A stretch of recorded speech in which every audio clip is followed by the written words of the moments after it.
వర్గాల ప్రజల్ని ఇప్పటికే ఈ సంవత్సర కాలంగా ఇచ్చిన ప్రతి మాట తప్పుతూ, ఇచ్చిన ప్రతి హామీని విస్మరిస్తూ, మేమందరం అనుమానించినట్టుగానే ముందు నుంచి కూడా చెప్తున్నట్టుగానే మా పెద్దలు, మా పార్టీ అధ్యక్షులు కేసీఆర్ గారు మొదటి నుంచి కూడా చెప్తూ వచ్చినట్టుగానే కాంగ్రెస్ పార్టీ అంటేనే మోసం, దగ, నయవంచనకు పర్యాయ పదం అని చెప్పి మళ్ళొక్కసారి నిన్న తెలంగాణ క్యాబినెట్లో తీసుకున్న నిర్ణయాలతో మళ్ళీ రుజువైంది.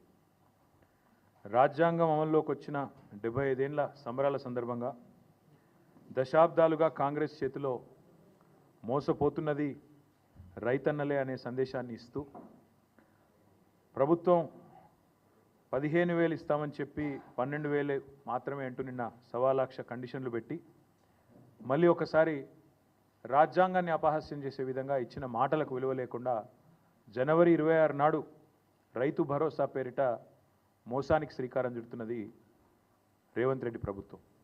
ఒకసారి మిగతా విషయాలు నేను చెప్పే ముందు మోసం, నయవంచన, దగ లాంటి మాట మేము ఎందుకు వాడాల్సి వస్తున్నది, ఎలాంటి బాధాకరమైన పరిస్థితుల్లో ఈ వ్యాఖ్యానాలు చేయాల్సి వస్తుందో మీకు వివరించే ప్రయత్నం నేను చేస్తాను. ముందుగా ఎన్నికలకు సరిగ్గా నెల రోజుల ముందు నుంచి 6 నెలల ముందు నుంచి రైతు డిక్లరేషన్ పేరిట వరంగల్లో వాళ్ళు మొదలుపెట్టిన రైతు డిక్లరేషన్ నుంచి తదనంతరం ఎన్నికల దాకా వాళ్ళు ఏం మాట్లాడారో దయచేసి ఒక్కసారి వారి మాటల్లోనే మీకు చూపెట్టే ప్రయత్నం చేస్తాను. ముందుగా ముఖ్యమంత్రి రేవంత్ రెడ్డి గారు ఆనాడు ప్రదేశ్ కాంగ్రెస్ కమిటీ అధ్యక్షుడిగా మాట్లాడిన మాటలు మీరు వింటారు. భరోసా పథకం కింద 15,000 కౌలు రైతులు కూడా ఇస్తాను. అది గుర్తింపు ఎట్లా అంటే ఇద్దరికి ఇస్తారా, యజమానికి ప్లస్ కౌలు రైతుకా, కౌలు రైతుకేనా? ఇప్పుడు స్పష్టంగా అందులో భూ యజమానికి మీకు అంటే మీరు ఎందుకు ఇంత క్లియర్ గా ఉన్నా కూడా మీకు అనుమానం వచ్చిందో స్పష్టంగా మళ్ళొక్కసారి చదివి వినిపిస్తాం మీకు. ఇందిరమ్మ రైతు భరోసా పథకం భూమి ఉన్న రైతులతో పాటు కౌలు రైతులకు కూడా ఏడాదికి ఎకరాకు 15,000, భూమి లేని ఉపాధి హామీ కూలీలకు ప్రతి ఏడాది 12,000. స్పష్టంగా ఏ మాత్రం శశపిశలు లేకుండా, అనుమానం లేకుండా, పదాలు అటు ఇటు కాకుండా పేర్చి కూర్చి ప్రజలకు స్పష్టంగా చెప్పినము. భూ యజమానికి వచ్చే 15,000 భూ యజమానికి వస్తాయి. భూ యజమానులు 58 లక్షల మంది ఉన్నారు, చిన్న సన్నకారు రైతులు కలిసి.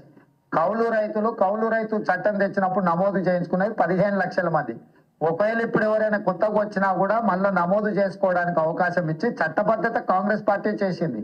సో వాళ్ళందరినీ తీసుకొని ఒక 60 లక్షలు రైతులు ఉన్నారు అనుకుంటే, ఒక 15 లక్షల వీళ్ళు ఉన్నారు అనుకుంటే 75 లక్షల మంది అవుతారా, 80 లక్షల మంది అవుతారా, వాళ్ళందరినీ దృష్టిలో పెట్టుకొని ఈ పథకాన్ని మేము ముందుకు తీసుకురావడం జరిగింది.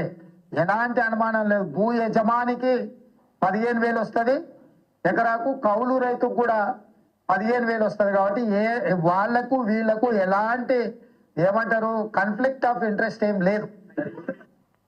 సో ఎలాంటి కాన్ఫ్లిక్ట్ ఆఫ్ ఇంట్రెస్ట్ లేకుండా పదాలు కూర్చి ఏర్చి తెలిసి పూర్తి స్థాయి అవగాహనతో, సోయితో, స్పృహతో కౌలు రైతులకు ఇస్తాం, భూ యజమానులకు ఇస్తాం, ఇద్దరికి 15,000 రూపాయలు ఇస్తాం. మీకు ఎందుకు కన్ఫ్యూజ్ అవుతారు మీరు, నాకు అర్థమైతలేదంటూ పిసిసి అధ్యక్షుడిగా ఆనాడు రేవంత్ రెడ్డి గారు చెప్పిన మాట. ఆ తర్వాత మా హైకమాండ్ చెప్పింది, నేను చెప్తున్న మాట కాదు ఇది అని సోనియా గాంధీ గారిని ఉటంకిస్తూ వారు చెప్పిన మాట కూడా ఉంది. దయచేసి వినండి. ఎందుకంటే సోనియమ్మనే రైతు భరోసా పథకం కింద ప్రతి ఎకరానికి ప్రతి సంవత్సరానికి రైతులకు సహాయం అందించడానికి కౌలు రైతులతో సహా 15,000 రూపాయలు, నువ్వు 10,000 బిచ్చమేస్తే మేము ఆత్మగౌరవం నిలబెట్టడానికి 15,000 రూపాయలు ఇస్తున్నాం. ఇదే కాదు, మీరు బిచ్చమేస్తే 10,000 మీరు బిచ్చమేస్తే మేము 15,000 రూపాయలు ఆత్మగౌరవాన్ని పెంచడానికి ఇస్తున్నామంటూ వారు చెప్పిన మాట. ఇదంతా మీరు చూసే ఉంటారు, మళ్ళొకసారి గుర్తు చేయడానికి మాత్రం. అది కూడా సోనియమ్మ చెప్పిన మాట అంటూ, ఇందిరమ్మ రాజ్యంలో సోనియమ్మ మాట నిలబెడతామంటూ సోనియా గాంధీ గారిని ఉటంకిస్తూ ముఖ్యమంత్రి రేవంత్ రెడ్డి చెప్పిన మాట. సరే, ఇక్కడ ఈ స్థాయి నాయకులు చెప్తే నమ్మతలేరేమో అని చెప్పి వరంగల్లో రైతు డిక్లరేషన్ అనే ఒక భారీ బహిరంగ సభ పెట్టి వేలాదిగా రైతులను అక్కడ తీసుకొచ్చి రాష్ట్ర వ్యాప్తంగా అక్కడ కూడా ఢిల్లీ నుంచి వచ్చిన రాహుల్ గాంధీ గారితో కూడా ఇదే మాట చెప్పించారు. దయచేసి అది కూడా ఒకసారి రాహుల్ గాంధీ గారి బయట కూడా మీరు వినాలి. हमने वरंगल डिक्लेरेशन किया और उसमें हमने तेलंगाना के किसानों से वायदे किए. मैंने कर्जा माफी की बात की, एमएसपी की बात की, 15,000 रुपए प्रति एकड़ डायरेक्ट बेनिफिट हम किसानों को देने जा रहे हैं. और रेवंत जी ने पूरा डिक्लेरेशन पढ़ा. यह सिर्फ एक डिक्लेरेशन नहीं है, यह किसानों के लिए कांग्रेस पार्टी की गारंटी है. ఇది డిక్లరేషన్ కాదు, కాంగ్రెస్ పార్టీ రైతులకిచ్చే ఒక గ్యారంటీ. రేవంత్ రెడ్డి గారు కూడా మొత్తం చదివిన డిక్లరేషన్ నేను కూడా చదువుతున్నా అని చెప్పి 15,000 రూపాయలు ఖచ్చితంగా ఇస్తామని చెప్పి రాహుల్ గాంధీ గారు వరంగల్లో వేలాది మంది రైతుల సమక్షంలో తెలంగాణ రైతులకు ఇచ్చిన మాట. అందుకే ఇవాళ తెలంగాణ ప్రభుత్వం తీసుకున్న ఈ నిర్ణయం ఏదైతే ఉందో 15,000 రూపాయలు ఇస్తాం ఎకరానికి అని చెప్పి ఇవాళ 12,000కే కుదించి సంబురాలు చేయమంటున్న రేవంత్ రెడ్డి ప్రభుత్వం ఖచ్చితంగా తెలంగాణ ప్రజానికాన్ని, తెలంగాణ రైతాంగానికి తీరని ద్రోహం చేస్తున్నది, తీరని అన్యాయం చేస్తున్నది. ఈ ద్రోహాన్ని, ఈ వంచనని తెలంగాణ రైతులు ఎట్టి పరిస్థితిలో మరి క్షమించరు అనేది తప్పకుండా మా పార్టీ యొక్క ఆలోచన. అందుకే నమ్మి ఓటేసిన పాపానికి డిక్లరేషన్ల పేరిట మీరిచ్చిన వాగ్దానాలు, గ్యారంటీల పేరిట మీరు చెప్పిన మాటలు పచ్చి మోసం అని చెప్పి ఇవాళ తెలంగాణ రైతన్నలందరికీ అర్థమైంది. కాంగ్రెస్ పార్టీని ఖచ్చితంగా భవిష్యత్తులో పాతరేస్తారని చెప్పి మేమైతే బలంగా అనుకుంటా ఉన్నాం. నిజంగా చెప్పాలంటే మోసం అనే పదం కాంగ్రెస్ పార్టీకి సంబంధించినంత వరకు చాలా చిన్న పదం.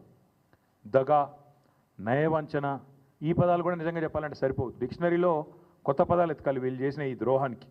అందుకే ఇది ఒక చీకటి అధ్యాయంగా మిగిలిపోతుంది. కపట నాటకాలకు, నోరు తెరిస్తే పచ్చి అబద్ధాలకి, ఇంకొక మాటలో చెప్పాలంటే అబద్ధానికి అంగీలాగు దొడిగితే ఇగో ఈ కాంగ్రెస్ పార్టీ నాయకత్వంలాగా ఉంటుందని చెప్పి వాళ్ళ రాష్ట్ర రైతాంగాన్ని మొత్తానికి కూడా అర్థమైంది. కేసీఆర్ గారి పరిపాలనలో 10 ఏళ్లలో ఆనాడు రుణమాఫీకి, అదేవిధంగా రైతు బంధు పథకానికి రెండింటికి మాత్రమే నేను చెప్పేది, మిగతా చెప్పని కూడా చెప్పట్లేదు. డైరెక్ట్గా రైతుల ఖాతాల్లో పడ్డ పైసల గురించి మాత్రమే చెప్తున్నాను నేను. రైతు బంధు రూపంలో 73,000 కోట్లు, 27,500 కోట్ల రూపాయలు మీకు రుణమాఫీ రూపంలో, ఈ 2 పథకాలు మాత్రమే 1,00,000 కోట్ల రూపాయలు ఇవాళ రైతుల ఖాతాల్లో వేసిన ఘనత కేసీఆర్ ప్రభుత్వంది. ఇవాళ ఎన్నికల్లో మాట ఇవ్వకపోయినా, ఎన్నికల్లో ఓట్ల కోసం మీలాగా డిక్లరేషన్ల పేరిట మోసం చేయకపోయినా, రైతు బంధు లాంటి పథకాన్ని భారతదేశంలో పెట్టిన మొట్టమొదటిసారి పెట్టిన నాయకుడు స్వతంత్ర భారతదేశంలో కేసీఆర్ గారు. అందుకే కేసీఆర్ గారు రైతు బంధుగానే ఉంటారు, రేవంత్ రెడ్డి రాబందుగానే మిగిలిపోతాడు, రైతుల పాలిట రాబందుగానే మిగిలిపోతాడనే మాట నేను ఖచ్చితంగా చెప్తా ఉన్నాను. రేవంత్ రెడ్డి గారే చెప్పినారు, ఇంకా చెప్పాలంటే చాలా వీడియోలు ఉన్నాయని చెప్పిన మాటలు. డిసెంబర్ 3కు ముందు తీసుకుంటే 5,000, డిసెంబర్ 3 తర్వాత తీసుకుంటే 7,500 రూపాయలు ఇస్తానని చెప్పి ఆనాడు ఎన్నికల కమిషన్కు ఉత్తరం రాసి రైతు బంధు ఆపి సన్నాయి నొక్కులు నొక్కిన వాడు రేవంత్ రెడ్డి. ఆ రోజు 10,000 రూపాయలు కేసీఆర్ గారు 2 పంటలకు ఇస్తుంటే 3 పంటలకు ఇయ్యవా, 3వ పంటకి ఇయ్యవా అని అవహేళన చేసిన వాడు రేవంత్ రెడ్డి. 10,000ను బిచ్చమన్నవాడు, ముష్టి అన్నవాడు రేవంత్ రెడ్డి. మరి ఇవాళ మేము అడుగుతున్నాం, 10,000ను ముష్టి అంటివి, బిచ్చమంటివి, 15,000 ఇస్తానంటివి, ఇవాళ 12,000కు సరిపడి మళ్ళీ అదేదో గొప్ప విషయంలాగా చెప్పుకుంటే సిగ్గనిపిస్తలేదా నీకని అడుగుతా ఉన్నాం. కనీసం మాత్రం చీమగుట్టినట్టన్నా అనిపిస్తలేదా? ఇచ్చిన మాటలు ఈ రకంగా సిగ్గు లేకుండా తప్పుతుంటే కనీసంగా కూడా ఏం అనిపిస్తలేదా అని అడుగుతా ఉన్నాం. ఓడదాటదాకా ఓడమల్లన్న, ఒడ్డుకెక్కినాక బోడమల్లన్న. ఇక అది కాంగ్రెస్ పార్టీ యొక్క వైఖరి మొదటి నుంచి కూడా. రాహుల్ గాంధీ నుంచి మొదలు పెడితే రేవంత్ రెడ్డి దాకా అందరి వైఖరి అదే. నేను అడుగుతా ఉన్న రాహుల్ గాంధీని కూడా, కష్టం వస్తే వస్తా అంటివి, ఇది నా గ్యారంటీ అంటివి, పిలువుండ్రి వస్తా అంటివి. వాళ్ళ తెలంగాణ రైతులు అడుగుతున్నారు, రాహుల్ గాంధీ గారు ఎక్కడున్నారు మీరు? అసలు మీ ప్రభుత్వం ఇన్ని మోసాలకు పాల్పడుతుంటే, రైతు భరోసాని కూడా ఇవాళ రైతు నిరాశగా మారుస్తుంటే, రాష్ట్రంలోని రైతాంగాన్ని నయవంచన చేసి గొంతు కోస్తుంటే ఎక్కడ ఉన్నావు రాహుల్ గాంధీ నేను అడుగుతా ఉన్నా. వచ్చే దమ్ముందా? వరంగల్కి వస్తావా? ఏదైనా ఒక గ్రామానికి వచ్చి రైతులతో కూర్చుంటావా? మాట్లాడతావా? కనీసం ఎందుకు